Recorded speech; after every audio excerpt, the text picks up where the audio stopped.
Welcome to Echoes of Ancient Minds, where the world's most dangerous, forgotten, and overlooked philosophies come back to life.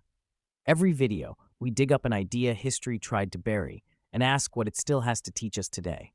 Every single night, your conscious mind switches off and something else takes over. You stop being aware of the room around you. Your sense of self dissolves into dreams or nothing at all. And then, hours later, you wake up claiming to be the same person who fell asleep.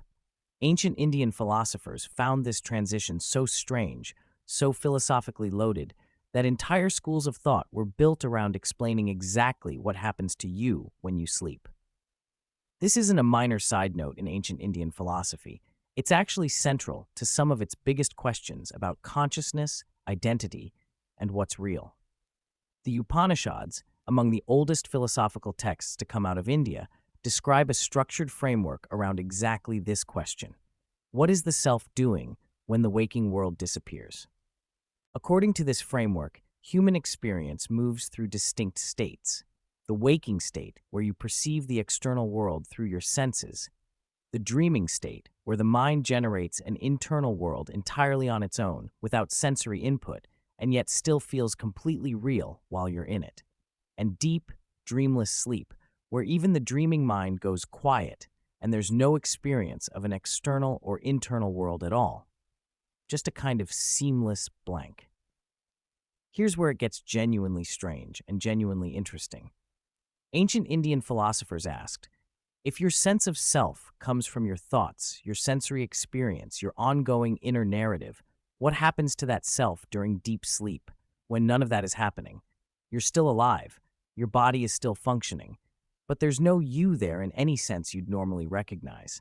And yet you wake up, and the sense of continuous identity simply resumes, as if nothing happened. This observation became a powerful philosophical tool.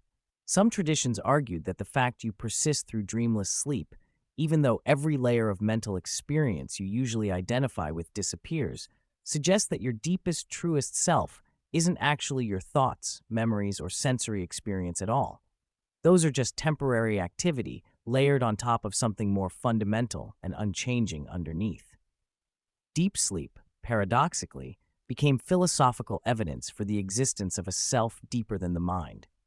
Dreams got their own serious philosophical treatment, too.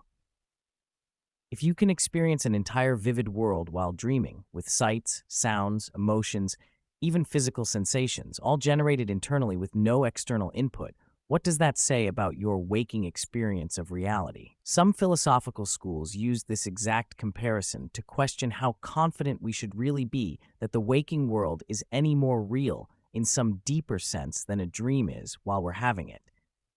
This isn't just a poetic metaphor. It became a genuine epistemological argument, a way of testing what we can actually be certain is real. There's also a striking connection here to ideas about death. If your sense of self can completely disappear every single night during deep sleep and then reappear in the morning, several ancient Indian philosophical traditions used this as a working model, imperfect but suggestive, for thinking about what might happen to consciousness at death. Not as a direct equivalence, but as evidence that consciousness, identity, and continuity might work in ways far stranger and less straightforward than simple, linear continuation from birth to death. What's remarkable is how seriously and systematically these ideas were developed. Centuries before modern neuroscience and philosophy of mind began asking strikingly similar questions about consciousness, the unity of self, and what role, if any, an unconscious or unaware state plays in defining who we are. So here's a question worth sitting with tonight, right before you fall asleep. If your sense of being you can completely vanish for hours every single night, and then return as if nothing happened, what does that actually tell you about how solid or how fragile your sense of self really is? Let me know what you think in the comments.